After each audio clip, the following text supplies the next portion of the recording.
विदर्भात व्यावसायिक नाटकांची चळवळ नाही. मराठी चित्रपट आणि एकूणच चित्रपट रसिकांची चळवळ म्हणून रुजली नाही. चित्रपट आस्वाद म्हणून मुंबई, पुणे जसे फिल्म ग्रुप्स आहेत किंवा मूव्ही क्लब आहेत तसे विदर्भात नाहीत. तशी सुरुवात कुठून तरी व्हावी असे मत व्यक्त करण्याकरिता तेरव या चित्रपटाकरिता दिग्दर्शक हरीश इथापे यांनी संवाद यात्रेला सुरुवात केली. 11 फेब्रुवारीला विद्यापीठ जवळील ॲनिमेशन कॉलेज येथे इथापे यांनी अनेक कलावंतांशी संवाद साधला. विजय सर, सतीश सर, सुबुदिया सर, माझी बहीण निशाती, सगळ्यांसाठी सर हा शब्द वापरला. आम्ही क्षेत्रामध्ये काम करताना लोकांना भाऊबंदीमध्ये वाटूनच टाकतो. रिस्पेक्ट नावाची वस्तू आपण आपल्याकडे ठेवत होतो. साऊथ इंडस्ट्रीमध्ये स्पॉट बॉयला सुद्धा सर म्हटलं जातं. म्हणून साऊथ इंडस्ट्री आज तिथपर्यंत बॉलीवूड किती माफ करा नाही, कारण आहे की कामाचा रिस्पेक्ट आणि काम करणाऱ्याचा रिस्पेक्ट. सक्सेसचा हा पहिला पासवर्ड आहे, रिस्पेक्ट. तो आम्ही पहिले स्वीकारला पाहिजे. मी पूजा करत नाही असं माझं प्रांजळ मत व्यक्त केलं. ते माझं व्यक्तिगत मत आहे. पण कुणाच्या श्रद्धेला दुखवायचं नव्हतं, धक्का लावायचा नव्हता, तुमच्याचा उपाधीत राहावं. मी लहान होतो, 5-7 वर्षाचा असेल. आई मला देवदर्शनासाठी जत्रेला घेऊन गेली. उन्हाळ्याचे दिवस होते, डोक्यावर सगळे आग उगत होता. प्रचंड मोठी रान दर्शनासाठी लागली होती. एका मोठ्या वडाच्या झाडाखाली 3 दगडमूर्त्या ठेवल्या होत्या. त्या रांगेत आई मला इकडे पुढे पुढे सरकत होती. उन्हामुळे माझा जीव कसा झाला. आई तिथे लक्षात आलं की लेकरू घाबरतात. तिने लुगड्याचा बदल माझ्या डोक्यावर टाकून मला सावली दिली. आम्ही पुढे पुढे सरकलो, मूर्त्यांपर्यंत गेलो. आईने माझं डोकं दगड मूर्तीवरती झुकवलं, स्वतः हात जोडले आणि म्हणाली, देवा माझ्या लेकराला सुखी ठेव, त्याला सावली दे. तेव्हा काही वाटलं नाही. काही वर्षांनंतर मला ती गोष्ट आठवली, रिकॉल झाली. पण प्रश्न पडला की ज्या दगडमूर्त्या वडाच्या सावलीत बसलेल्या आहेत, ते वडाचं झाड महत्वाचं की दगडमूर्त्या महत्वाच्या? सावली देणारं झाड जगलं पाहिजे की दगडांच्या मूर्त्या जगल्या पाहिजे? मग जे दुसऱ्याच्या सावलीत राहणार आहे त्याच्या पाया पडायचं, सावली देणाऱ्या मायेच्या पाया पडायचं. म्हणजे त्या दिवशी मी ठरवलं की झाडं जगली पाहिजे आणि माय पुजली पाहिजे. दगड जखमा करतात आणि झाडाची पानं मलम करून त्या झाडांना सुकवतात. हो, माणसांनी बदलत्या जगाप्रमाणे प्रचंड शिक्षणाने बदल पडलेला आहे. मी कोणाच्या श्रद्धेला धक्का लावत नाही, पण अप्रोच बदलवला पाहिजे जीवनाकडे बघण्याचा. आता झाडं स्वीकारली पाहिजे, माय पूजनीय झाली पाहिजे. तेव्हा समाजाचे वृद्धाश्रम कमी होते. दगड फेकून मारला की जखमच देतो, पण फळ फेकून मारलं तर कोणाची भूक शमवू शकतो. हे साधं तत्व आम्ही एकदा निसर्गाचं समजून चुकलो. तो जगण्यातली माझ्या काही वेगळी असते आणि म्हणून मी मला पुढे मी पूजा करतो. खरं म्हणजे एखाद्या चित्रपटाच्या निमित्ताने संवाद करायला कोणतरी येतो आहे, ती आधी मला तरी वाटत नाही की असं झालं विदर्भात. नाही, चित्रपटानंतरचे संवाद झाले, चित्रपटावरती चर्चासत्र झाले.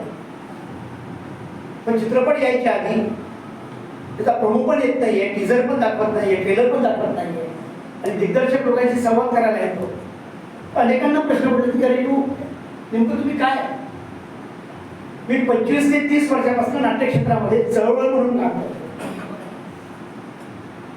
ते चळवळ म्हणून काम करत असताना 11-12 वर्षांनी मी लोकसत्तेमध्ये एक लेख लिहिला होता आणि त्यामध्ये असं लिहिलं होतं की पुण्या मुंबईचे संगीत नाटकाची मंडळ, संगीत नाटकाच्या संस्था बालगंधर्वापासून सगळे कर्जबाजारी झाले की विदर्भात यायचे, एक महिना इथे मुक्काम टाकायचा, इथं पैसा कमवायचा आणि परत जाऊन आपलं कर्ज फेडायचं. हा इतिहासही वास्तव आहे. त्यांना विश्वास होता की विदर्भामध्ये रसिकता आहे आणि आपलं कर्ज विदर्भाची रसिकताच फेडू शकते आणि मग इथे थांबायचे. आम्ही कलाकृत्या बघितल्या, स्वीकारल्या, त्याचा मोबदला पण दिला आणि सोबत त्यांना पंचपक्वान्नाचे जेवण पण दिले. केळीच्या पानावरती पुरणाची पोळी टाकून वरतून तुपाची थाळ आम्ही यांना खाऊ घातली. त्यांनी आपले कर्ज फेडले. तरीही 2023 आणि 24 मध्ये ते म्हणतात की विदर्भाच्या कलाकृत्या व्यावसायिक होऊ शकत नाही. विदर्भाचे लोक विचित्र आहे. मी आता जे बोलले ते तुम्ही छान नांगरणी करून दिले, म्हणून पेरणी करायचं काम बाकी नाही. ही सर माझ्या मनामध्ये अनेक वर्षांपासून होती. तर मी ठरवून टाकलं होतं की रंगभूमीला सरळवरूनच काम करायचं नाही. ही रंगभूमी आहे, त्यामध्ये मातृत्वाचा वास आहे आणि भूमी ही सृजनशील असते, ती सर्जन देणारी आहे, ती नवनिर्माण करणारी आहे. आणि भूमीवरती एकदा माणसं वावरले की माणसाची पर्सनॅलिटी डेव्हलप होते. माणसांच्या व्यक्तिमत्वाचा विकास झाला की समाजाला आकार येतो, समाजाचं व्यक्तिमत्व बनतो. यावर मला दृढ विश्वास बसला आणि रंगभूमीला काम करत राहिलो. हे करताना त्याच वेळेस मी ठरवलं होतं की विदर्भ सोडून जायचं नाही. म्हणजे सहज डोक्यात आलं नाही ठरवलं. एकदा झोपेत प्रश्न पडला की गुजरात मधला गांधी विदर्भात येऊन थांबतो, कोकणातला विनोबा विदर्भात येऊन थांबतो, कोकणातले आंबेडकर विदर्भात येऊन थांबतात. इस मिट्टी में कुछ तो है. त्या मातीत काहीतरी तत्व आहे की जगाला तत्वज्ञान देणारी माणसं विदर्भात आली आणि इथं जायचा विचारच नाही केला आणि इथेच स्थिरावली. त्याचा त्या मातीमध्ये काहीतरी गुण आहे. याच मातीत जन्माला आलेले तुकडोजी विदर्भ सोडून जात नाही, गाडगेबाबा विदर्भ सोडून जात नाही, तिथेच स्थिरावतात. मग आणखी विश्वास प्रबळ झाला की नाही, त्या मातीत जम आहे, आपण या मातीतच थांबलं पाहिजे आणि विदर्भ सोडायचं नाही. त्या दिवशी करतो जे काही करायचं ते विदर्भात राहूनच करायचं.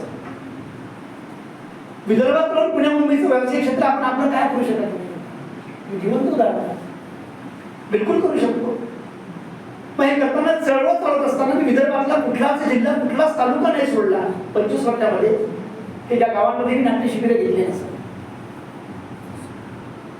चिमूर, चामोर्शी, गडचांदूर, राजुरा, भंडारा, गोंदिया, साकोली, ब्रह्मपुरी, वरोरा, वणी, यवतमाळ, दारवा, दिग्रस, पुसद, कारंजा, वाशिम, मंगरुळपीर, बोरगाव, मंजू, दर्यापूर असे कोणतेच गावं मी सोडले नाही त्याच्या गावामध्ये मी शिबिरं घेतलं असतं, कार्यशाळा घेतल्या असतं.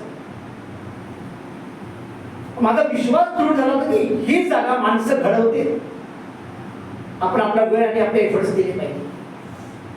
25 वर्षांनी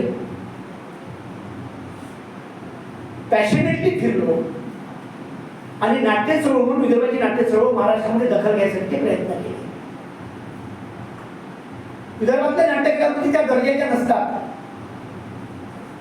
कला क्षेत्रावरती आमचाच अधिकार आहे असे म्हणून घेणारे व्यावसायिक शब्द पण वापरत नाही. धंदा करणारे मी जे काही बोलणार ते जबाबदारीने बोलणार. त्या धंदेवाईक लोकांनी सतत तुम्हाला डॉमिनेट केलं. आम्ही डॉमिनेट का होतो याचाही विचार केला.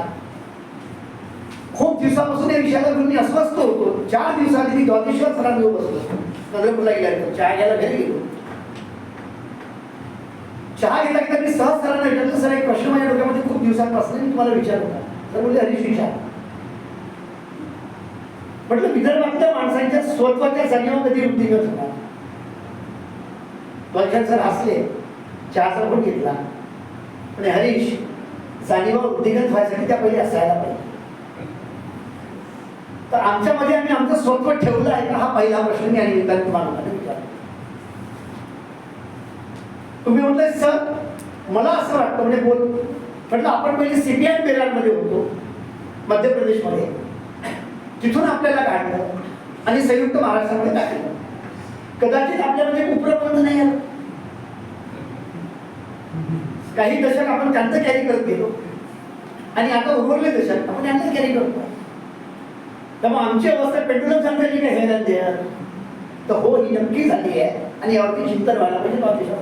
चांगला विषय तुम्ही मला वाटला आणि हे वास्तव आहे. तुम्ही आता जे बोलले की आमच्या बोलण्यामध्ये सहज हिंदी येऊन जाते, हा उपरेपणाचा भाग आहे. आणि पुण्या मुंबईमध्ये गेलो तर आम्ही आमची भाषा सोडतो आणि त्याचा स्वीकारतो, हा उपरेपणाचा दुसरा भाग आहे. आम्ही आमचं स्वत्व गमावून बसलेलो आहे. ही स्वत्वाची लढाई कुत्र्याला नव्याने सुरू केली पाहिजे. जे आम्हाला सतत डॉमिनेट करतात, तुच्छ शब्द मी वापरणार नाही, जे आम्हाला टाळतात, नकारतात. आम्ही नकारासाठी जन्माला आलेलो नाहीये. माझ्या मायने माझा जन्म सन्मानाने जगायसाठी दिलेला आहे, एवढं मला कळतं. कारण की माझ्या जन्मामध्ये माझ्या मायच्या वेदना आहेत. तेव्हा माझं नातं वेदनेशी असल्यामुळं मी माझ्या मातीतल्या वेदनांच्या प्रश्नाला घेऊन माझ्या कलाकृती उद्या केला पाहिजे, ते सुद्धा मी ठरवण्याशी ठरवून टाकलं. शाह आंबेडकर सारखा सशक्त लेखक, साध्या सरळ लेखणीचा माणूस प्राप्त झाला लेखक म्हणून, ही खूप मोठी गोष्ट आहे. अत्यंत साधी सरळ सोपी भाषा आणि आपली वराडी वैदर्भीय भाषेला चिमटीमध्ये घट्ट पकडून आपल्या लेखणीच्या शब्दामध्ये उतरवतो. अदरवाईज पुण्या मुंबईचे लेखक फक्त शब्दांच्या ठिकाणावर उभे राहतात. त्यामध्ये सात्विकता नसते, त्यामध्ये सामाजिक तत्व नसतं, फक्त बाजार पण भरलेलं असतं आणि ते आम्ही आमच्या डोक्यावर घेऊ. हे वास्तव आहे. तुम्ही सगळे व्यावसायिक नाटक पुण्या मुंबईचे तपासून पहा. मी थोडा मोकळा संवाद करणार आहे. कुटुंबाच्या बाहेर निघत नाही आणि स्त्रीच्या अपमानाच्या पुढे जात नाही. Woman domination. कलावंत पण आपण सगळे ग्रेट आहात. मला कुणाच्याबद्दल आकस नाहीये, कुणाच्याबद्दल द्वेष नाहीये, तो बाळगू पण नाही. पण माझ्या मते मी विश्वासाने ताकदीने मांडले पाहिजे, हा माझा अधिकार. तुम्ही सगळी मराठी नाटकं तपासून पहा. त्या सगळ्या मराठी नाटकांच्या सुना पाटलाच्या घरातल्या, त्यातले बाकीचे पात्र किंवा त्यांना आणि अत्याचार करणारे, तिच्या डोक्याचा पत्र ढळू नये याची व्यवस्थित काळजी घेतलेल्या संहिता,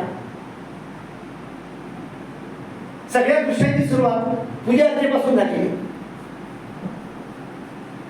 किंवा सगळं परिवाराचं पालन पोषण किंवा उदरभरण करण्यामध्ये व्यस्त असलेली बाई, जिने आपले मतं मांडायचे नाही, जिने आपले विचार ठेवायचा नाही, अशा सगळ्या संहिता किंवा कौटुंबिक विनोद, ही सर्रास बायांवरती आणि आम्ही तिकिटा काढून वर्षानुवर्ष ते एन्जॉय करत आलेलो आहे.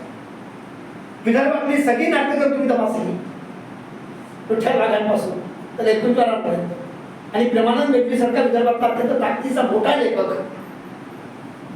हे या मातीतले प्रश्न घेऊन आपले लिखाण करतात. त्या संहिता दिलेल्या आहेत. विदर्भातले एकही नाट्य लेखकांनी या पद्धतीच्या कौटुंबिकांनी वुमन्स डॉमिनेशनचे स्क्रिप्ट लिहिलेले नाही. मग ते पावडे सर असो, पावडे सरांपर्यंत, मी शाह आंबेडकरांपर्यंत सगळ्या संहिता तपासून पहा. टेक्निकलचं गार्बो असो, वाड्याची असो, वासनाकांड असो, प्रेमानंद गजवींचं जेवणावरी असो, सगळे पांढरा बुधवार असो, तळमाजुरी असो, त्यांचं बालपण त्यांनी तळमाजुरी माध्यमातून त्यांनी जे बघितलं ते त्यामध्ये संहितेमध्ये आलं. तळमाजुरी म्हणजे कसा काय श्रमिकांवर त्यांनी आणि अत्याचार होतो, किंवा संजय जीवनीच्या स्क्रिप्ट घेतलं वैजागिरीपासून सगळ्या, या सगळ्या सामाजिक विषयाला घेऊन आपल्या जगण्याचं प्रतिबिंब, आपल्या जगण्याच्या वेदना मांडणाऱ्या, वेदना सांगणाऱ्या सगळ्या संहिता आलेल्या आहेत. आणि त्यांनी व्यवस्थित स्मार्टली तुम्हाला गुदगुल्या करणार आहे, तुमचाच अपमान करून तुम्हाला हसवून तुमच्याकडनं पैसा काढून घेणारा संहिता आपल्या पत्रात टाकल्या. हे वास्तव आहे. आणि विदर्भातले नाटक पुण्या मुंबईची बरोबरी करू शकत नाही. आम्ही रगतपेटी नाटक केलं, अत्यंत वेगळा विषय, ज्याला कोणी हात लावायला तयार नव्हता. ताकदीने उभं केलं, कलात्मक पद्धतीने उभं केलं, क्लासिकल टाईप दिला आणि महाराष्ट्रात नव्हे देशामध्ये वाजवून दाखवलं. पुरस्कार प्राप्त म्हणजे कलाकृती ग्रेट असं होत नाही. लोकांनी स्वीकृती देणं म्हणजे कलाकृती ग्रेट. रगतपेटी सारखा बहीण भावाचा विषय अत्यंत सामान्यातल्या सामान्य बाईंनी जेव्हा पाहिलं तर ते म्हणाले की हे घराघरामध्ये आहे. लोक आपलं झाकून ठेवतात, सगळ्याबद्दल बोलतात. तुझे घरी जे काही मांडल्या रगतपेटी ते घराघरामध्ये आलं पाहिजे. वास्तवाची लोक जास्तीत जास्त व्हायला पाहिजे. या पद्धतीने सगळ्या कथा आणि विशेष आंबेडकरचे लेखनीत ते गेले, मी ते करत गेलो. आवाज कमी ठेव. एक नाट्य चळवळ रुजवली, पुण्या मुंबईच्या व्याख्यानाला दखल घ्यायला लावली. रगतपेटीनंतर मला अनेकांनी म्हटलं की मुंबईत घेऊन जा. माझे पहिल्यापासून चांगले संबंध, मकरंद असो, सयाजी असो. अरे मुंबईला गेलो. स्मिताताईंनी मला 93ला बोलवलं होतं. ये हा आम्ही कामात येतो, तू चांगलं डिरेक्शन करतो, तुझ्यासारखे बरोबर इकडे आले, काहीतरी वेगळं बाहेर येईल. मी विदर्भ असतो म्हणजे काय विदर्भात काय पडलेलं तुझं माती हे वाक्य माझ्या तुला नाही मातीला कशाला होईल? आणि मातीला झाली समजा माझ्या आयुष्याचं, तर मातीत मी उगवतो, सिमेंटच्या बॅगमध्ये उगवतो. पण माझ्यातून कोणीतरी उगवलं ना, तुमच्यातून कोणी तुम्ही स्वतःच उगवले नाही, माझी उगवण क्षमता गमावणार इथंच नाही. आणि चित्रपट हा माझा कधीच स्वप्न राहिलेला नाही. मी रंगभूमीवरती रमणारा माणूस आजही आणि उद्या, कारण ती माणसं घडवतात, हे माणसांमध्ये विश्वास देते, हे माणसांना कसं ओळखायचं याची शिकवण देते. मी नाही गेलो. 2015ला नाना पाटेकरांचा मला फोन आला, हऱ्या कुठे आहेस?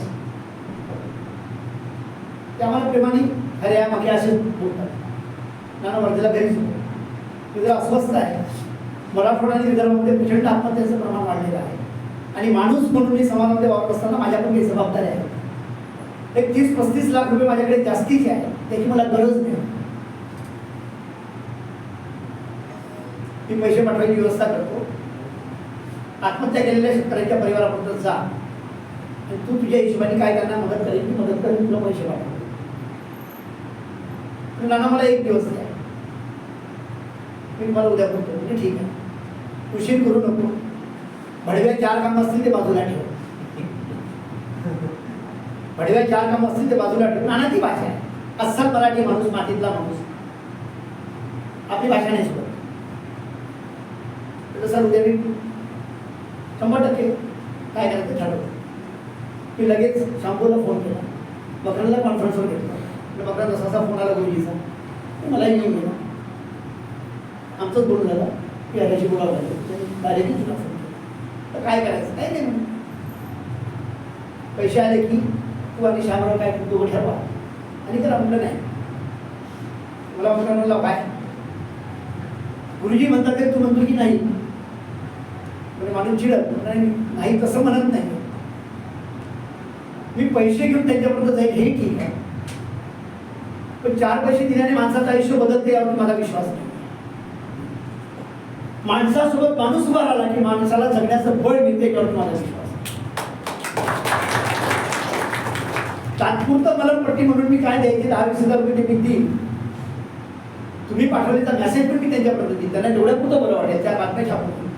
पण शेवटी ती पोकळी काम नाही, पोकळी भरायसाठी काय करू शकतो आता विचार होत असेल तर मी पुढे सांगतो. म्हणजे काय केलं पाहिजे? तर नानांनी स्वतः यावं, स्वतः त्या महिलांसोबत बोलावं, बसावं, जी काही मदत द्यायची ती मदत द्यावी, आणि पाठीवरती हात ठेवावा. माणसासोबत माणूस उभा राहिला तर माणसामध्ये जगण्याचं बळ येते, त्याचा विश्वास आहे. मी तुझ्या पाठीशी आहे म्हणणाऱ्या माणसावरती भरोसा ठेवू नका, कधी कवरेज लाभ झाल्याची गॅरंटी. मागच्या माणसाचे एक्सप्रेशन पाहता येत नाही, सोबतच्या माणसाचे एक्सप्रेशन पाहता येत नाही. त्यामुळे पाठीशी म्हणणारा माणूस कधीच भरोशाचा नसतो, सोबत म्हणणारा माणूस भरोशाचा असतो. तर तुम्ही या, त्या महिलांना वाटेल की कुणीतरी आमची दखल घेतली आहे, कुणीतरी आमच्या सोबत आहे, त्यांच्यामध्ये आत्मविश्वास येईल. आपल्या 4 शब्दांमुळे त्या लढायला लागेल, संघर्ष करायला लागेल, पण त्याच्या प्रश्न सुटतील, पैशांनी तात्पुरते प्रश्न सुटला. नाना ते पटलं, आणि वसंतराव देशपांडे सभागृहामध्ये 82 महिलांना यवतमाळ जिल्ह्यात आणून आम्ही पहिला कार्यक्रम केला. तरी पार्श्वभूमी समजून घ्यावं लागेल म्हणून मी सांगतो. त्याच्या बातम्या लागल्या, मीडियाने कव्हरेज दिलं, जगभरात फोन यायला सुरुवात झाली की आम्हाला पण मदत करायची आहे, आम्हाला पण मदत करायची आहे. आमच्यासमोर प्रश्न आला की आता हे लोकांनी पाठवलेले पैसे घ्यायचे कोणी? तर की चांगल्या कामाचा उदो करणारा मीडिया उद्या पैसे आल्याबरोबर हिशोब विचारायला लागेल, त्याला आन्सरेबल कोणी व्हायचं. 5व्या दिवशी नानांनी परत फोन केला, उद्याच्या उद्या निघाली घरी. मी पुण्याला गेलो, शांभू मी मग नाना बसलो. दिवसभर आम्ही चर्चा केल्या आणि ठरवलं की फाउंडेशन तयार करायचं. नानांनी चॅरिटी कमिटीला फोन केला, उद्या सकाळी 10 वाजता घरी या. घरी यायचं ते त्यांना बायला घेऊन या, बायला घेऊन आले. एका दिवसामध्ये घटना बनली, एका दिवसामध्ये रजिस्ट्रेशन झालं, दुसऱ्या दिवशी आम्हाला नंबर मिळाला, दुसऱ्या दिवशी आम्ही अकाउंट डिक्लेअर केला. एका दिवसामध्ये 4,77,00,000 रुपये अकाउंटला जमा झाले. हे दातृत्व या समाजामध्ये आजही जिवंत आहे. मला सांगायचं आपण म्हणतो की यार समाज व्यवस्था बिघडलेली आहे, समाजामध्ये लोकांमध्ये आता ती दान द्यायची वृत्ती राहिलेली आहे, चुकीचं आहे. कोण मागतं याला महत्वाचं आहे. देणारे तयार आहेत, पण पदर कुणाचा आहे, कुठल्या पदरात टाकायचं, ते पदराची स्वच्छता किती आहे ते तपासतात लोकांनी, मग टाकतात. एका दिवशी 4,77,00,000 रुपये अकाउंटला आले. 5:30 वाजता आम्ही बॅलन्स शीट तपासली. आम्ही शॉक झालो. समाजातल्या संवेदनशीलता आजही कायम आहे. समाजातला माणूस आजही जिवंत आहे. आपण उगाच म्हणतो की समाज वाईट आहे, समाज वाईट आहे, समाज वाईट आहे, समाजात काही आलं नाही, नवीन पिढी खराब आहे. आणि युथनी IT सेक्टरच्या लोकांनी प्रचंड पैसा टाकला. याचा अर्थ तरुणामध्ये पण समजणं आहे. मी खेड्यापाड्यातला ग्रामीण जीवनातला माणूस असल्यामुळे मला एक निसर्गाचं तत्व माहित आहे. तुम्ही ओढ्यावरती जाऊन जर पाणी प्यायचं असेल तर ओढ्यावरून डायरेक्ट पाणी पित नाही. माझे हात उलटे करतो, पाण्यावरचा मळप दूर करतो, हे हात सरकून पाण्याच्या पोटात टाकतो आणि उंजळीमध्ये पाणी घेतो आणि विश्वास असतो की माझ्या उंजळीतलं पाणी स्वच्छ आणि निर्मळ आणि मी ते ग्रहण करतो. समाज सुद्धा त्या ओढ्याच्या पाण्यासारखा आहे. वरचा कचरा बाजूला करायचा, त्या चांगली माणसं तुमच्या उंजळीला आपोआप येतात.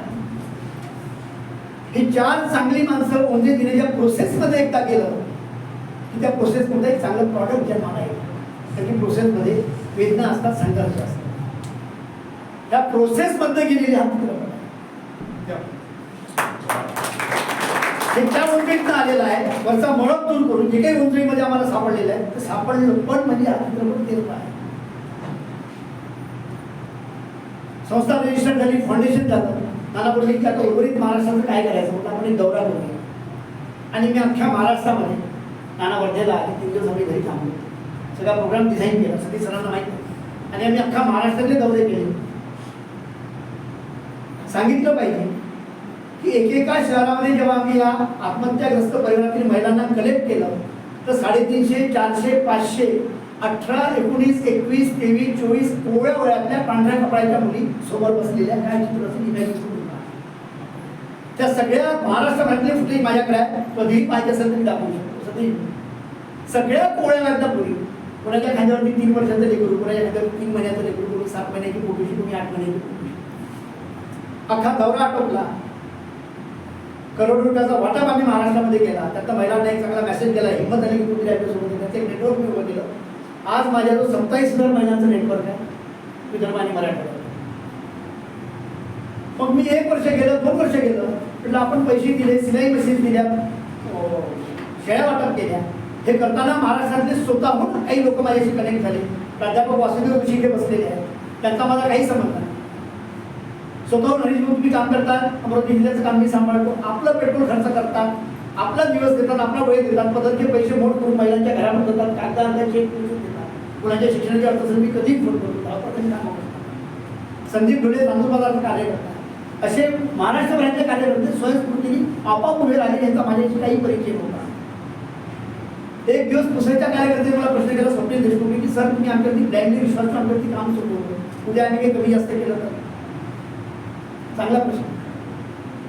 तू माझ्याशी एकदा विश्वासघात करशील आणि आयुष्यभरापासून माझ्यापासून तुझी त्यात नुकसान माझं नाही, नुकसान तुझं आहे. माणसांवरती विश्वास ठेवता आला पाहिजे. त्याकरता पहिले स्वतःवरती विश्वास असला पाहिजे. त्यांचा स्वतःवरती विश्वास नसतो की इतरांवरती विश्वास ठेवा. माझ्यावरती एवढा प्रचंड विश्वास आहे, त्यामुळे माझा सामाजिक व्यवस्थेवरती विश्वास आहे. मी राजकीय व्यवस्थेबद्दल कधीच बोलत नाही निवडणूक असतो, कारण की मला माहिती राजकीय व्यवस्था म्हणजे बोटावरचं नख आहे. नीट आहे का? राजकीय व्यवस्था आहे बोटावरचं नख आहे. नख वाढलं की लगेच नेलकटरनी कापून त्याला आकार द्यायचा असतो, त्यामुळे त्याचं अस्तित्व फार नाही आहे.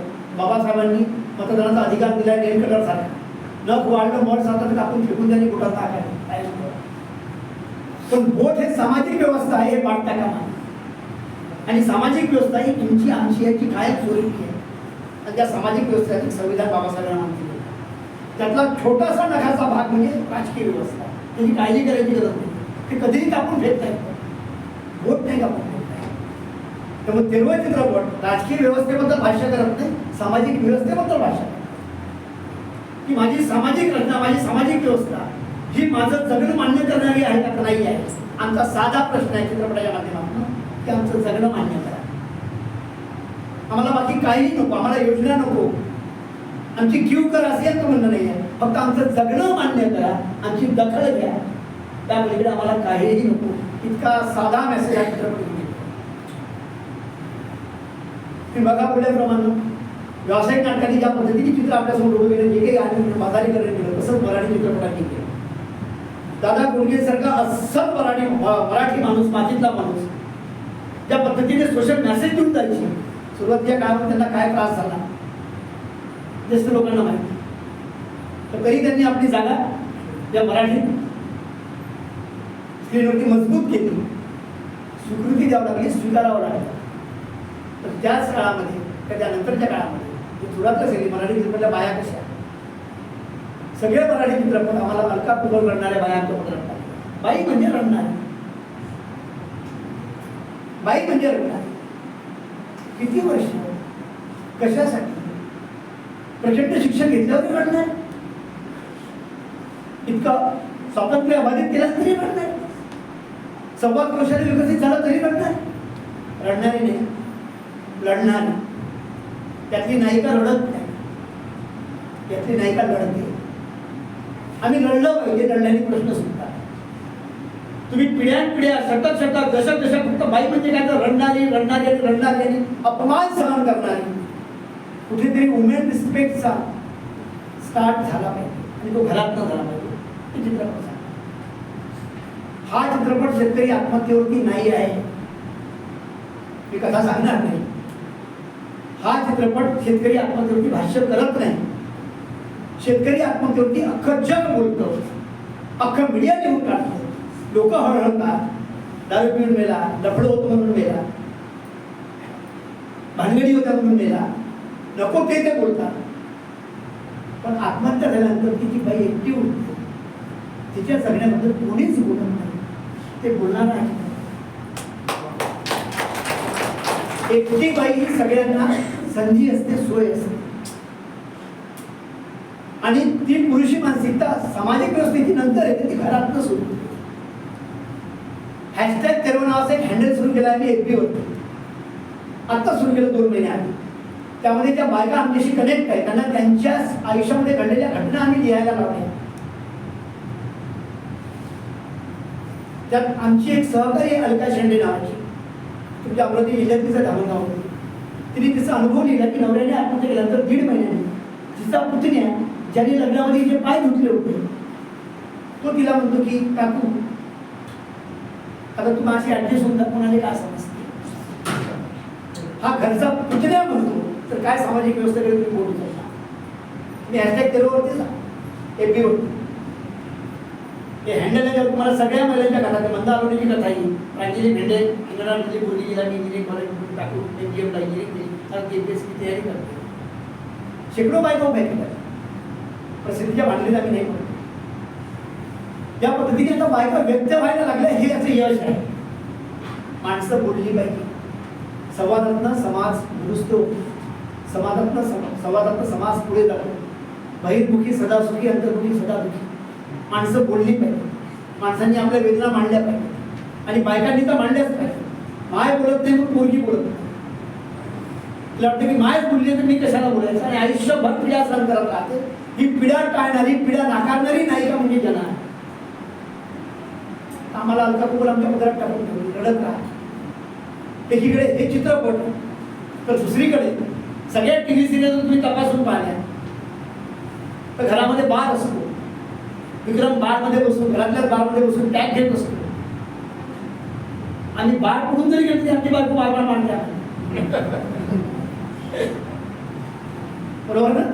पण हा बारमध्ये बसून मस्त दारू पितो आणि ही बाई घरातून निघते बेडरूम, हातामध्ये फाईल असते. हा विचारतो नेहा कहाँ जा रही हो? विक्रम अब मैं और नहीं सह सकती, मैं डिवोर्स के लिए वकील की तरफ जा रही हूँ. हा तिला म्हणतो की गाडी गेली का सांगा. अरे भाऊ डिवोर्स घ्यायला चालली, तुझे म्हणजे गाडी होता. ती वापस येते, तिच्या केसात हात धरून विक्रम आजकल आप बहुत पीने लग गए. डिवोर्स के बाद मीना से शादी करते, मेरी सहेली. बायको सांगते आपल्या मैत्रिणीसोबत. इतके फोडपट विषय आपल्यासोबत सिरियल मधनं मांडतो. आम्हाला यार तुमचं काय करा, पाय धुवून पाणीच पिलं पाहिजे. 3-3 महिने समजत नाही कुणाचा नवरा कोण. अरे सांगा माझ्याकडे पार्टी घ्या. 35, 36 वयाचे मोठे घरात झाले, पण याने विहिरीच्या लग्नाची चिंता, पण त्याच्या पुढाच्या लग्नाची चिंता. आमच्या टेस्ट त्यांनी त्यांच्या हिशोबाने तयार केलेली आहे. मी जे काही शब्द वापरतो ते फार निवडून वापरतो. आपली टेस्ट त्यांनी त्यांच्या हिशोबाने तयार केलेली आहे. तुमची टेस्ट ही तुमची राहिलेली नाहीये, ही त्यांची. तुम्ही काय खायचं काय बघायचं ते ठरवतात, तुम्ही ठरवत नाही हे समजून घ्या. आणि आमची सगळ्यात मोठी चुकी आमचा लॉस आहे की आम्ही आमची टेस्ट सुद्धा गमावून बसलेला आहे. तोंडाची चव गमावण्याचा अर्थ काय माहिती आहे? निमोनिया होणे, मरणाकडे जातो. तुम्ही आम्ही मरणाकडे जातो. आता ते चव दुरुस्त करा, थोडी लिंबाची गाडी घेऊन पाकडू लागतात. टेस्ट बदलून टाकली त्यांनी, त्यांच्या हिशोबाने टेस्ट केली. परिणाम आमच्या घरातल्या मुलांची सुद्धा टेस्ट बदललेली आहे. मुलांना तेच चांगलं वाटतं. तुमच्यापैकी प्रामाणिकपणे सांगा, 12th फेल किती लोकांनी पाहिलं? 3 लोकांनी, 4 लोकांनी. अत्यंत मोटिवेशन देणारा, प्रेरणा देणारा चित्रपट, जो प्रत्येक मायबापांनी मुला मुलींना सोबत पाहायला पाहिजे. आणि घरी जेवताना त्यावरती चर्चा केली पाहिजे. आम्ही नाही पाहत. आम्ही पाहतो इतने छेद करूंगा की कन्फ्यूज रहेंगे कि सांस कहाँ से ले. हा डायलॉग असू शकते विजय सर. इतने छेद करूंगा की कन्फ्यूज रहेंगे कि सांस कहाँ से ले. हा कसा काय डायलॉग असू शकते? त्यामध्ये काय सोशल व्हॅल्यू आहे, काय लिटरेचर व्हॅल्यू आहे? हम जहाँ खडे होते वैसे नाही शुरू होते. होत असं ना हो. माही माहिती कंट्रोलच्या लाईनीत राहिली आहे ना निवड घ्यायसाठी. त्याची चर्चा तुझी मग कुठं आहे? कब आई होली? कॅलेंडर पाहिजे तो कब आई होली?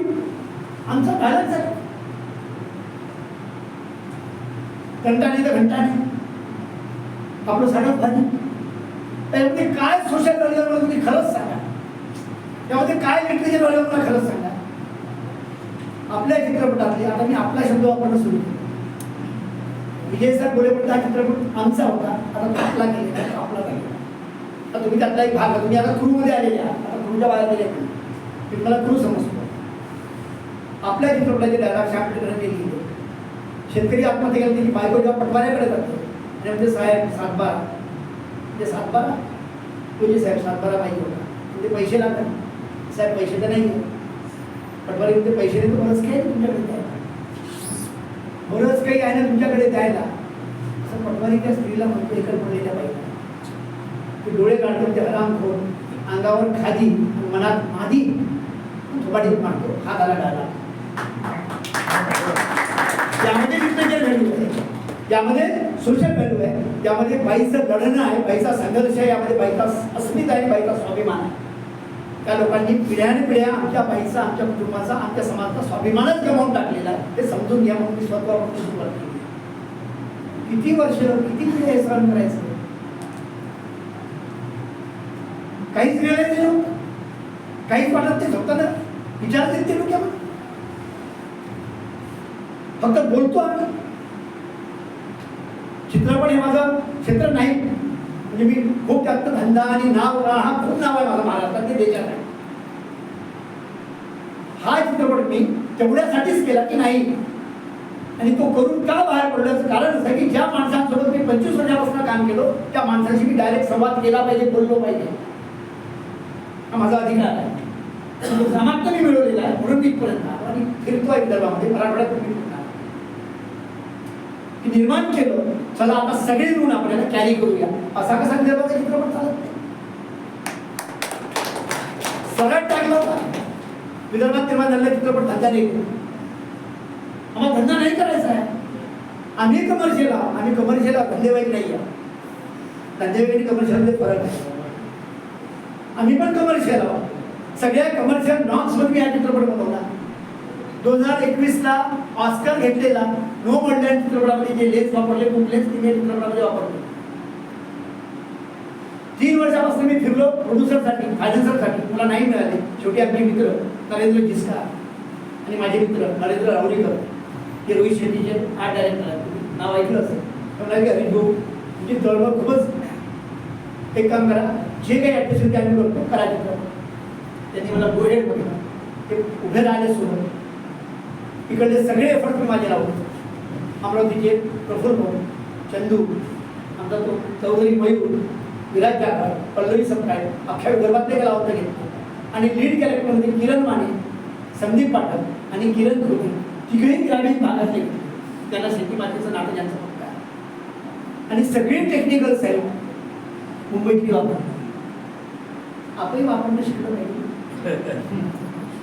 आणि सगळे घेताना व्यवस्थित स्मार्टली मराठीतली टाळली आणि हिंदीतली घेतली. मला माहिती मराठीतली जर मी घेतली ते कॉम्प्युटर येऊन दिला रोखो असतो. म्हणजे 8 वर्षांनी बोलले होते पुण्यामध्ये की हरीश आणि शांत मुंबईमध्ये आले तुम्हाला मराठी आपण मराठीमध्ये हात घालून आपण हिंदीतली टेक्निकल साईड सगळी घेतली पाहिजे. अजय ठाकूर सारखा स्टडी कॅम्पला मुलगा आपल्या अकोल्यातला त्याला आपण यामध्ये वापरला. आणि सुरेश देशमाने सारखा मराठवाड्यातला शेतीमातीशी नात असलेला सिनियर डीओपी यांनी 100 सव्वाची चित्रपट केले ते आपले डीओपी आहेत. त्यांचा लेस बोलतो, त्यांची एक ब्लॉक बोलतो असा डीओपी आपण आपल्यासोबत जोडून घेतो. आणि पालक म्हणून त्यांचा अनुभव दादा तुम्ही सोबत पाहिजे आणि पालक म्हणून सोबत पाहिजे. व्यवसाय काय असेल ते आपण नंतर बोलू. त्यातनं ह्या प्रक्रियेत ना सगळे लोकेशन विदर्भातले वापरले, उर्वरित सगळे कलावंत विदर्भातले वापरले. आणि 17 दिवसामध्ये फक्त त्याची शेड्यूलची 25 दिवसाची होती. 17 दिवसामध्ये चित्रपट कंप्लीट केला की दिवस वाढला की बजेट वाढलं. पण टेक्निकल कॉम्प्रोमाइज कुठेच केले नाही. पोस्ट प्रोडक्शन मी स्पष्टपणे प्रोडक्शन कंपनीला की तुम्ही म्हणाल इथं कर तिथं कर थातून मात्र ठिकाणी मी करणार नाही. मिराजमध्ये केलं कारण की आम्ही तांत्रिक दिशा फार कमजोर पडतो आणि फार आरंभशूर आहे. आम्ही एखादी गोष्ट कौतुकाने करायला जातो आणि कौतुकामध्ये वाहत जातो. त्याचा तो टेक्निकल पार्ट आहे, त्याचा तो क्लासिकलनेस आहे, त्यामध्ये पॅशनेट काम करावं लागतं, त्यामध्ये झोपून द्यावं लागतं. ते आम्ही करत नाही म्हणून आमच्या क्लासमध्ये फसत नाही. हे पण मला बोलायचं की विदर्भामध्ये चित्रपट चळवळ का रुजू शकत नाही. सतेज होतं नाट्य चळवळ तुम्ही आम्ही रुजू. विदर्भामध्ये चित्रपट चळवळ का रुजू शकत नाही ती रुजू शकते हा विश्वास आहे. मी तेरवाच्या निमित्ताने चित्रपट चळवळ सुरू करण्यासाठी बाहेर पडले. टीजर येईल, ट्रेलर येईल, प्रमोज येईल ते पोहोचत तुमच्यापर्यंत. सगळ्या मोठ्या एजन्सीज कामी लावलेल्या पण कुठेतरी डायलॉग झाला पाहिजे, संवाद झाला पाहिजे. आपली जी तडक आहे ती लोकांपर्यंत पोहोचवली पाहिजे, आपली तडक लोकांपर्यंत पोहोचली पाहिजे. आणि आपल्या प्रोडक्शनमध्ये आपली जी काही निर्मिती आहे, आपलं जे संघर्ष आहे आपण सगळ्यांना सोबत घेतलं पाहिजे. आणि सोबत घेऊन पुण्यामध्ये लोकांना दाखवलं पाहिजे की यस आम्ही आमची कलाकृती टिकवू शकतो, जगवू शकतो आणि मोठी करू शकतो. आमचा रसिक आमच्या कलाकृतीला स्वीकारतो. आणि हे आव्हान मी तुमच्यासमोर टाकतो.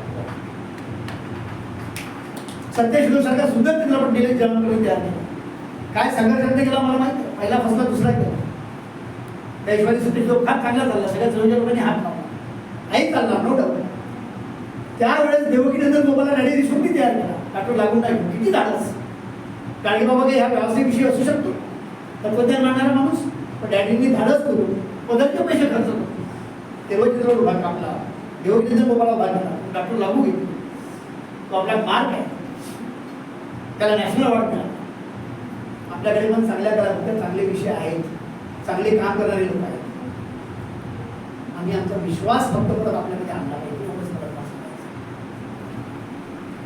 हा जो महिला सन्मानाबद्दलचा मला जो विषय म्हटला की त्याच्या महिलांनी जेव्हा पाहिल्या वाटलं की नाही आता यांचा विषय आला पाहिजे, महिलांबद्दल बोलणं सुरू झालं पाहिजे, महिलांच्या रिस्पेक्टबद्दल बोललं पाहिजे. तेरवं चित्रपटामध्ये मग सुरुवात करायच्या आधी त्या महिलांना एकत्रित करून त्यांच्या कार्यशाळा घेतल्या, त्यातनं महिला निवडल्या, त्यांच्या संघर्षाच्या कथा समजून घेतल्या, पेटकरांनी स्क्रिप्ट केलं आणि तेरवं नाटकाची निर्मिती केली. तेरवं नाटक जगातल्या 77 नाटकांमध्ये निवडलं गेलं आणि इंटरनॅशनल फेस्टिवलमध्ये सादर झालं. तेरवं नाटक 99व्या नाट्य संमेलनामध्ये झालं, 100व्या नाट्य संमेलनामध्ये झालं आणि आता 101 पण निमंत्रण आलं. हॅट्रिक करणारं महाराष्ट्रातलं पहिलं नाटक नाट्य संमेलनामध्ये अशी म्हणजे कलाकृती झालं. मेटा फेस्टिवल दिल्ली जे 14 मार्च ते 20 मार्चच्या दरम्यान आहे, त्यांनी स्वतःहून फोन केला हरीशजी आपका तेरवा हमें चाहिए. ते 6 नाटकं घेतात देशातून. एवढे सरांना चांगलं माहिती आहे त्यांनी तेरवची निवड केली. कलाकृती चांगली आहे, विषय चांगला आहे. तेरवावरती आर्टिकल हिंदूमध्ये लिहून आलं. हिंदूचं आर्टिकल ऑक्सफर्ड युनिव्हर्सिटीची मरियन मस्लन नावाची सायकोलॉजी वाचते, एचओडी आहे ती तिथं मला फोन करते आणि म्हणते की आम्ही इंडिया आने के बाद आपको मिलती होती, भारतानंतर मला भेटायला घरी येते, बोलतोच माझ्याकडे सांगते, हा विषय समजून घेते. आता ती ऑक्सफर्ड युनिव्हर्सिटीमध्ये 3 वर्षाची फेलोशिप घेऊन या विषयावरती रिसर्च करते आहे. हे किती मोठं यश आहे. त्या बायकांच्या पदामध्ये फक्त दुःखाने दुःख पडलं, त्या बायकांचा संघर्ष अभ्यासासाठी ऑक्सफर्ड युनिव्हर्सिटी एक सायकोलॉजीच घेते. हे खूप मोठं यश आहे आमचं, आपल्या सगळ्या लोकांचं. ती वर्षातून 2दा येते, 6-6 दिवस आठवड्याभर इथे राहते. यवतमाळ, दारवा, वर्धा, अमरावती ग्रामीण त्या बायकाच्या घरी जाऊन थांबते, त्याच्याशी चर्चा करते आणि सगळ्या तुमचे सगळं दखल घेतात. दखल घेतली असं नाही आहे. आम्ही आमच्याकडे न्यूनगंड मारायला आम्ही फार कॉम्प्लेक्सली भरतो. न्यूनगंड भरलेला आहे आणि हा न्यूनगंड जोपर्यंत आम्ही मारत नाही तोपर्यंत आमचं स्वतः जागृत. मग विचार केला की नाटक खूप गाजलं, खूप प्रयोग झाले, पण हे किती लोकांपर्यंत पोहोचेल हा विषय. महिलांबद्दलचा डाला कधी सुरू होणार, मग जास्ती लोकांपर्यंत गेलं पाहिजे. म्हणून मग तेव्हा चित्रपटाची संहिता लिहिली. विशेष म्हणजे नाटकामध्ये त्याच महिला काम करतात ज्यांच्या नवऱ्यांनी आत्महत्या केली. हे करताना मी तयार अभिनेत्या पण घेऊ शकत होतो, पण ते रिअल एक्सप्रेशन राहिले नसते, फक्त रिअल एक्सप्रेशन राहिले असते. रिअल एक्सप्रेशन म्हणून नेमकी त्याच बायकांना घेतलं, त्या बायका इतक्या कॉन्फिडेंटली आज परफॉर्म करतात आहे आणि त्याच बायकांना चित्रपटामध्ये पण घेतलं. मग तुम्हाला या चित्रपटामध्ये तिच्या नवऱ्याने आत्महत्या केली, त्या सामाजिक व्यवस्थेच्या चुकांमुळे, तिथल्या सत्तेच्या चुकांमुळे ती बाई आपल्या वेदना, आपल्या संवेदना, आपलं जगणं, आपला संघर्ष सिल्वर स्क्रीनवर घेऊन येते. ते खूप मोठं अचिव्हमेंट आहे आणि जगामध्ये पहिल्यांदा बघितला. तिच्यासाठी एकदा फक्त स्वतःला उभा करून पहा. तुम्ही 100% चित्रपट पाहायला जा, थिएटरमध्ये जा. तिच्या जगण्याशी माझा काय संबंध आहे, तिच्या व्यक्तीशी माझं काय नातं आहे, हे जर आम्ही समजून नाही घेतलं तर मला वाटतं की आपण फार काय झाले आहोत. या चित्रपटाच्या निमित्ताने समाजातला ओलावा परत कुठेतरी बाहेर यावा, कुठेतरी एक छोटासा झरा फुटावा, एवढीच आमच्या लोकांची अपेक्षा आहे. आणि या सगळ्या महिलांचं जगणं सामाजिक व्यवस्थेने मान्य करावं म्हणून तेव्हा या चित्रपटाची धडपड आहे. व्यावसायिकसाठी मी तुमच्याकडे डायलॉग करायला नाही आलो, मी स्पष्ट सांग. त्यानंतर मी किती चित्रपट करीन, काय करेल, तो सगळं सेकंडरी पार्ट. सतीश सर बोलले त्या पद्धतीने कमर्शियल आणि त्या पद्धतीचा मसाला चित्रपट मी आरामाने करू शकतो. आम्ही या पद्धतीने चित्रपट केले पाहिजे. आम्ही आमच्या वेदना समाजासमोर आणल्या पाहिजे, आपण बोललो पाहिजे. आपण सगळे या चित्रपटाचा एक भाग म्हणून तिथे बसलेला आहात. नवे मी तुम्हाला पालक म्हणून ते पालकत्व तुम्ही स्वीकारा. म्हणजे सगळ्यांचे नंबर्स आम्ही सोबत घेतलेले आहेत. ते नंबरचा आम्ही व्हॉट्सअप ग्रुप तयार करणार, फिल्म क्लब अमरावती. काय भांडण आहे हे समजून बोर उमराले का बंद करू. Film club Amravati. माझी अशी इच्छा आहे की चित्रपट जवळ सुरू करत असताना तुमची पण मदत लागेल. गावागावामध्ये फिल्म क्लब तयार झाले पाहिजे. पुण्या मुंबईमध्ये होता सुंदर जागा विजय सरांची आहे. मी त्यांना विनंती करतो आपल्या सगळ्यांकडे महिन्यात एकही जागा आम्हाला उपलब्ध करून द्या. महिन्यात एक चित्रपट आपण इथे पाहायचा, त्यावरती चर्चा करायची. मंडेलासारखा सुंदर चित्रपट किती लोकांनी पाहायला सांगा त्या बाबतीत. एका बोटाची ताकद काय असते मला भाषेची गरजच पडत नाही. इतका सुरेख, इतका सुंदर आणि ताकदीचा चित्रपट मंडेला प्रत्येकाने पाहायला. 12th फेब प्रत्येकाने फॅमिलीसह पाहायला. तिथे केरळामध्ये बोललेला नॅशनल अवॉर्ड मिळाला चित्रपट किती लोकांनी पाहिला नाही पाहिला, तो आपण पाहायला पाहिजे. इथे स्क्रीन आहे. 575 परिवार मुलांसहित इथे यावं, चहा घ्यावा, चित्रपट पाहावा, त्यावरती चर्चा करावी. असे फिल्म क्लब आपण तयार झाले पाहिजे. आमचा कल्चरल सेन्स डेव्हलप झाला, आमचा कल्चरल सेन्स डेव्हलप होत नाही म्हणून लोक आमच्यावरती आपण बिहेव करतात. विदर्भातले लोक रसिक आहे, फक्त पैसे द्यायला होते, त्याची रसिकता प्रगल्भ नाही आहे असं ते जे म्हणतात. त्याचं कारण हे आहे की आम्ही स्वतःला प्रगल्भ केलं नाही, आमचा सेन्स डेव्हलप केलं. या निमित्ताने आमच्या सगळ्या लोकांचा, आमच्या रसिकतेचा कुठेतरी हा कल्चरल सेन्स, सोशल सेन्स हा डेव्हलप झाला पाहिजे. आमची समज विकसित झाली पाहिजे आणि आमची टेस्ट ही आमची राहिली पाहिजे, इतरांची होऊ नये. म्हणून हा क्लब आपण सुरू करावा अशी मी विनंती करतो. हा क्लब सुरू केल्यानंतर मी प्रॉमिस देतो की जेव्हा का तुम्ही इथे एकत्र याल महिन्यातनं एकदा, तेव्हा कोण सेलिब्रिटी पाहिजे मला सांगा. त्याला फक्त 10 मिनिटं आपण व्हिडिओ कॉन्फरन्स वरती घेऊया. कुठली 2 प्रश्न निवडून ठेवायचे. सर आम्हाला 2 प्रश्नांचं विश्लेषण तुम्ही सांगा. एक 2 प्रश्न विचारायचे, 2 प्रश्नांचं उत्तर तुम्हाला देतील. त्याचं त्यांचं आपण कनेक्शन पण म्हणत नाही आणि त्यांना मॅसेज कमी होईल की आता विदर्भातला रसिक साधा घोडा राहायला तयार नाही. आता हे आपले शस्त्र पाळण्यासाठी पुढे आले. हे तुम्ही या निमित्ताने करावं आणि तेरवं चित्रपटाच्या निमित्ताने हे चळवळ आपण आपल्या मातीमध्ये रुजवावी. आपण थिएटर केलं, आपण थिएटर करतो. झाडीपट्टीसारखं सशक्त थिएटर आज महाराष्ट्रात कुठेच नाही. पुण्या मुंबईवरून येतात, लाखो रुपये कमवतात आणि आपल्या घरी वापस जातात. 10-10 लाख रुपयाचं काउंटर असतं एकेका नाटकाचं. एका गावामध्ये एका वेळेस एका रात्री 9-9 नाटकं सादर होतात. तरी 5-5 हजार लोक असतात. ही रसिकता आमची आहे. ही रसिकता आम्हाला दादासाहेब खापर्डे दिली, ही रसिकता आम्हाला धैर्यशील वाघांनी दिली. या सगळ्या लोकांनी ह्या लोकांना पुसलं नाही. त्या आम्ही का धुर पडतो, आम्ही का मागे पडतो. ही चळवळ आपण नव्याने सुरू करूया. ही चळवळ उभी राहिली आणि विदर्भातल्या निर्मात्यांना एक मेसेज गेला की नाही आपल्या विदर्भातला माणूस अलर्ट झालेला आहे की आपोआप पैसे द्यायला तयार होते. त्यांचा विश्वास गेलेला आहे. तो विश्वास गमवण्यामध्ये आम्ही काय करतो? काही थातूर मात्र उभं करायचं, माफ करा, मला कोणाला हे करायचं नाही, म्हणजे वास्तवात आपण मांडलं काही उभं करायचं, कशीही क्वांटिटी घ्यायची, वाजा खूप करायचा, राहत काहीच नाही, निवड फुल पडे. आम्ही कौतुकामध्ये वाहत जाणारे लोक आहोत. आराम बसून स्ट्रगल आम्हाला कळत नाही, फाईट करतात आणि जे काही करतो ना ते नशा घेऊन करतात. झोपून देता आलं पाहिजे, सर्वंकष विचार करून करता आला पाहिजे, सगळ्यांना सोबत घेऊन करता आलं पाहिजे. कसले एक ठेवे ठेवता तो त्या गुरुचा हा या गुरुचा. किती दिवस राहणार आहे तुम्ही? आम्ही कोरोना आला गेला तर माहिती नाही मिळलं. कशासाठी? नासूकले का नाटकासाठी? त्याच्या नाटक नको मी तुला तयार केला, तू तयार केला म्हणजे तिला पैसे नाही का? सोयाबीन तेल तयार केलं. ते असले अप्रोचेस, असले अप्रोचेस तिकडे हे नाही आहे. जिथे मला रिस्पेक्ट तिथे मी काम करेन, त्या संपला विषय. प्रत्येकाचा अनुभव घेता आला पाहिजे, माझाही अनुभव घेता आला पाहिजे, सरांचा अनुभव घेता आला पाहिजे, निशानेचा अनुभव घेता आला पाहिजे, गवळीसांचा अनुभव घेता आला पाहिजे. प्रत्येकाची आपली शैली वेगळी असते, त्यातनं माणसं मोठी होतात. हे मोठं पण आपल्यामध्ये आहे. अमरावती खूप चांगला आहे, मी याच्या आधी पण शिबिरं घेतलेली आहे. अमरावतीमध्ये एखादा प्रोडक्शन वगैरे माझी खूप इच्छा आहे. म्हणजे पुराणा नेहमी म्हणतो माझं ॲग्रो थिएटर आहे. मी शेतामध्ये थिएटर उभं केलं. 7-8 राज्यातले मुलं ते येतात, थांबतात, नाटकं बसवतात आणि प्रयोग होतात. आपल्या बिलकुल आहे सुद्धा आपण नक्की या. ही चळवळ आपण उजवली पाहिजे. तेरवा चित्रपटाच्या निमित्ताने हा ग्रुप तयार होईल. त्या ग्रुपवरती सगळं मुंबईत डायरेक्ट तुमच्यापर्यंत पोहोचेल. आम्ही कुठेमध्ये राहत नाही. गावागावातले फिल्म क्लब तयार करून आम्ही आमच्या एजन्सीला पाठवतो आहे. एका वेळेस सगळ्या जिल्ह्यातल्या व्हॉट्सअप ग्रुपवरती पोस्टर्स, टीजर्स, गाण्यांचे प्रमोट, तालात प्रमोट हे सगळं तुमच्यापर्यंत पोहोचेल. तुम्ही तुमच्या परीने तुमच्याशी संबंधित जे लोक असतील त्याच्यापर्यंत पोहोचवा. आणि या शेती, माती आणि महिलांच्या सन्मानाच्या लढाई आपण सगळे सहभागी व्हा अशी आग्रहाची विनंती करतो. आम्ही सगळ्या लोकांनी खूप मेहनत करून संघर्ष करून हा प्रयोग केलेला आहे.